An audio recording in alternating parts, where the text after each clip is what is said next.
ये देखिए question number 6 का ये थर्ड पार्ट है।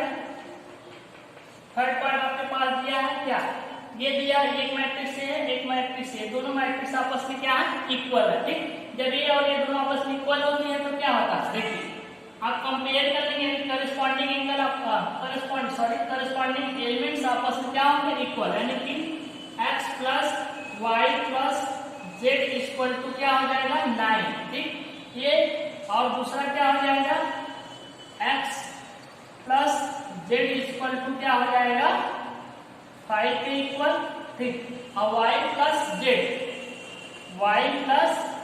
जेड किसके इक्वल हो जाएगा 7 के। ठीक, अब देखिए आप अगर इसको देखें तो आप एक इक्वेशन ये आपका हो गया, ठीक, एक ये हो गया, सेकंड मान लेते हैं हम इसको, आइए आपके पास थर्ड हो गया।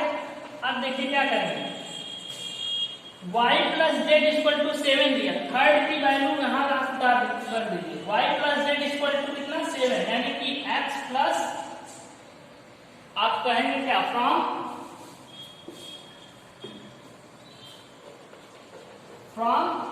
थर्ड इक्वेशन से देखिए क्या हो जाएगा, x प्लस इसकी जगह y plus Z equal to कितना 7 equal to 9, x equal to कितना 9 माइनस 7, यानी कि x की वैल्यू कितनी आ गई आपके पास 2। ठीक, ये हो गया। अब इसी तरीके से देखिए इस x की वैल्यू उठा के आप इसमें पुट कर देंगे इसमें, तो देखिए यहाँ पे x की वैल्यू जब आप 2 रखेंगे तो z इक्वल टू कितना 5 और z इक्वल टू 5 माइनस 2, यानी कि z की वैल्यू कितनी आ गई 3। एकदम सिंपल है, ये हो गया। ठीक, अब इस z की वैल्यू उठा के कहा यहाँ पुट कर दीजिए, यानी कि y प्लस 3 इक्वल टू कितना 7, तो y इक्वल टू क्या हो जाएगा 7 माइनस का 3, तो y की वैल्यू कितनी आ गई 4। ठीक, देख रहे हैं कितना सिंपल है, एकदम सिंपल है, आपके पास वैल्यू दी गई है, कंपेयर किए, कंपेयर करने के बाद आप तुरंत उठा के यहाँ पे कर दिए, एकदम सिंपल। ठीक, इसको नोट करिए। चलिए नेक्स्ट चलते हैं, क्वेश्चन नंबर क्या है, ये हो गया क्वेश्चन नंबर, इसके बाद है 7। ठीक, क्वेश्चन नंबर 7 में क्या दिया गया है आपके पास, उसको नोट करते हैं, इसको नोट कर लीजिए। ये देखिए क्वेश्चन नंबर 7 दिया है आपके पास, क्या दिया है, एक मैट्रिक्स ए है और एक मैट्रिक्स ए, ये दोनों आपस में क्या है इक्वल है, यानी कि मैट्रिक्स ए और ये मैट्रिक्स ए आपस में क्या है इक्वल है। तो जब ये दोनों मैट्रिक्स आपस में इक्वल होंगे तो आपसे पूछा है इसमें ए बी सी डी, यानी कि देखिए ए बी सी और डी की वैल्यू आप बताइए। आपको पहले से दिया है दोनों मैट्रिक्स आपस में क्या है इक्वल है, तो जब आप जानते हैं जब दो मैट्रिक्स इक्वल है जिसके करस्पॉन्डिंग एंगल एलिमेंट्स क्या होंगे आपस में इक्वल, यानी कि देखिए तो a minus B equal to किसके इक्वल हो जाएगा -1 के। ठीक, इसको लिख लीजिए आप इक्वेशन नंबर 1 उतार लीजिए। इसी तरीके से देखिए 2a माइनस बी ये किसके इक्वल हो जाएगा 0 के, इक्वेशन नंबर 2 ले लीजिए।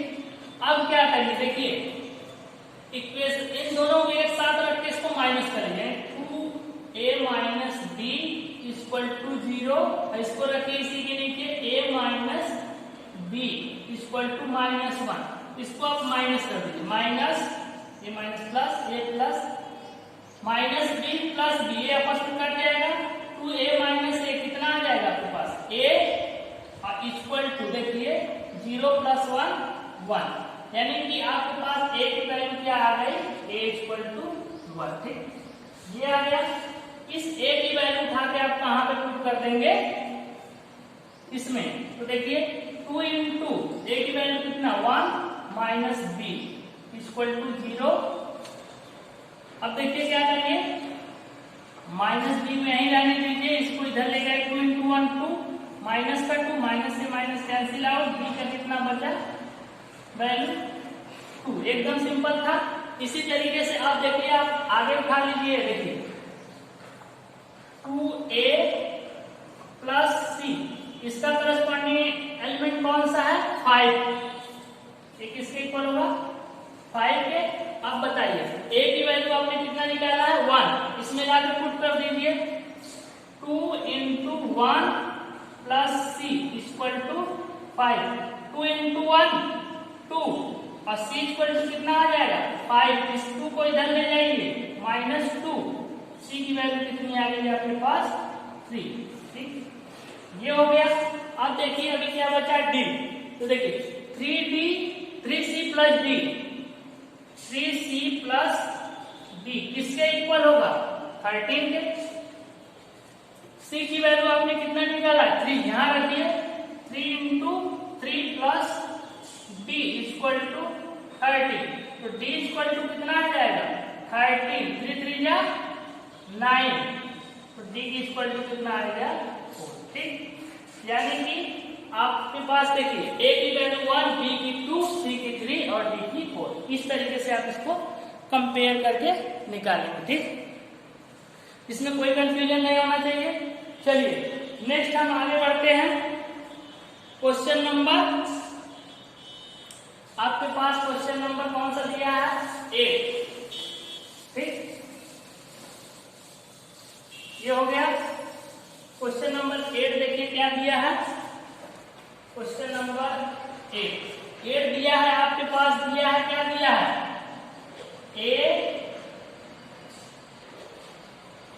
i j m by n order की एक मैट्रिक्स है। ये कैसा है? एक वर्ग आव्यूह है। क्या है? एक वर्ग आव्यूह है। ठीक, तो बताइए, हम आपको बताए हैं, इसमें ऑप्शन दिए हैं ए। ठीक, ए दिया है। ए में क्या दिया? m is less than n। ठीक, बी ऑप्शन दिया है आपके पास m is greater than n, और सी ऑप्शन दिया m is equal to n, और डी क्या है? नन दिया है। ठीक, इनमें से कोई नहीं। अब ये बताइए कि जब ये वर्ग आव्यूह है तो वर्ग आव्यूह हम बताए थे आपको क्या? Number of row equal to number of column. यानी कि वर्ग आव्यूह में क्या होता है? Number of row equal to number of column. ठीक,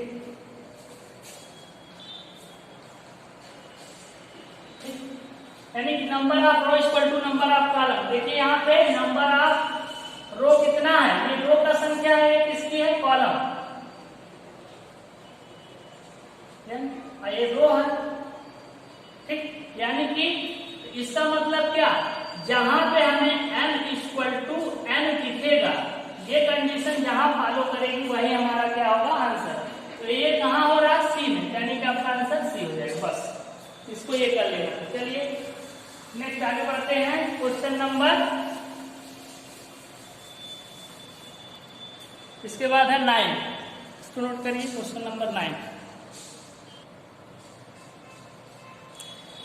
ये देखिए आपके पास क्वेश्चन नंबर 8 में 2 मैट्रिक्स दिया था। ठीक, आपके पास क्या दिया था? 2 मैट्रिक्स दिए। क्वेश्चन नंबर 9 में एक मैट्रिक्स ए है, एक मैट्रिक्स ए है। आपसे पूछ रहा है कि इस मैट्रिक्स में x और y, यानी कि x और y की कौन सी वैल्यू रख दिया जाए कि ये दोनों मैट्रिक्स आपस में क्या हो जाए? इक्वल हो जाए। यानी कि कौन सी वैल्यू रखें x और y की दोनों आपस में क्या हो जाए?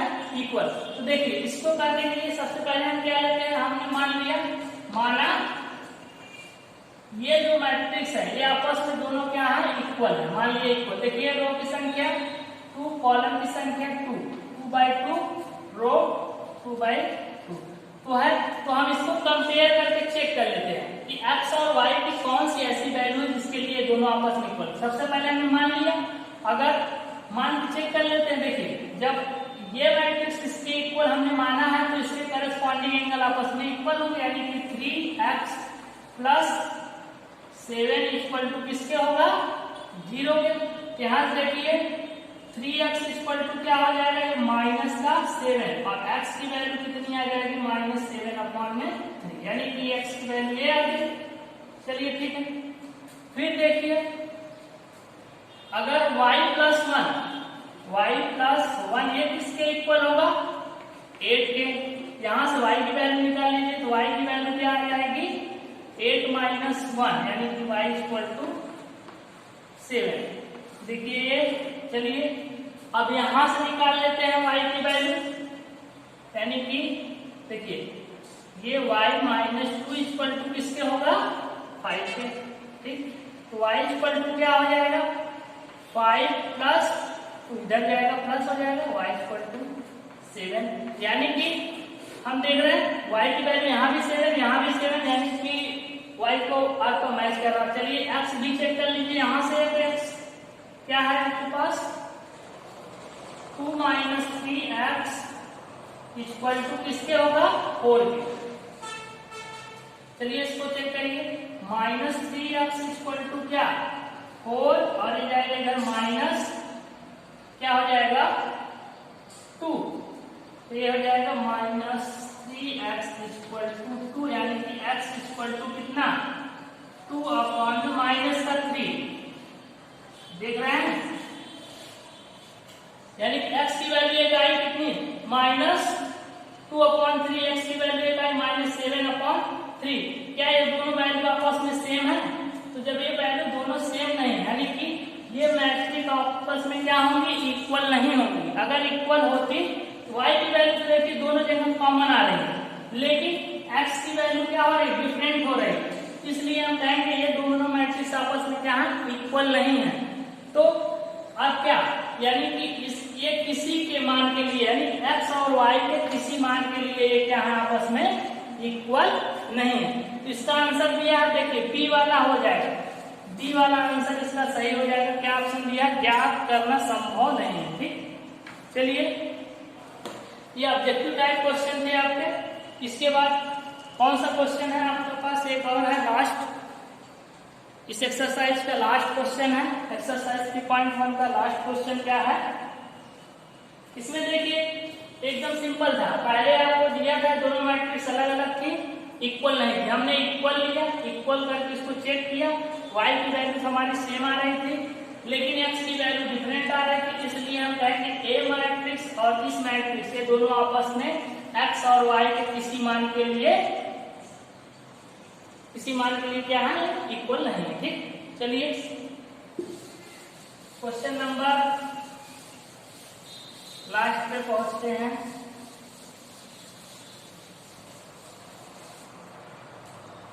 एक्सरसाइज का लास्ट क्वेश्चन है 10। ठीक, इसमें दिया है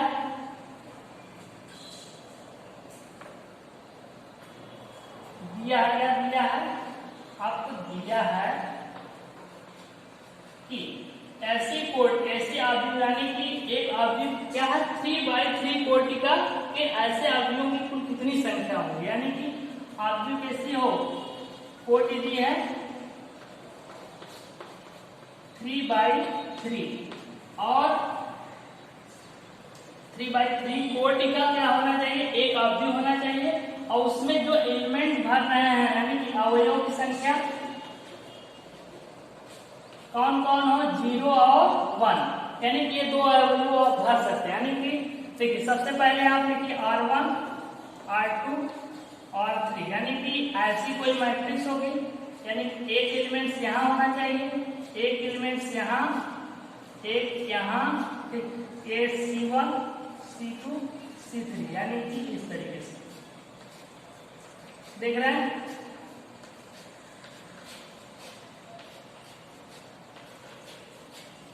यानी कि आपके पास ऐसी कोई मैट्रिक्स होगी इसमें कितने रो होंगे, 3, R1, R2, R3, C1, C2, C3, यानी 3/3 ऑर्डर की इस तरीके से मैट्रिक्स है। इसमें बताइए टोटल एलिमेंट्स कितने हैं, तो टोटल एलिमेंट्स कितने हैं, 9। ठीक, तो इसको देखिए 1, 2, 3,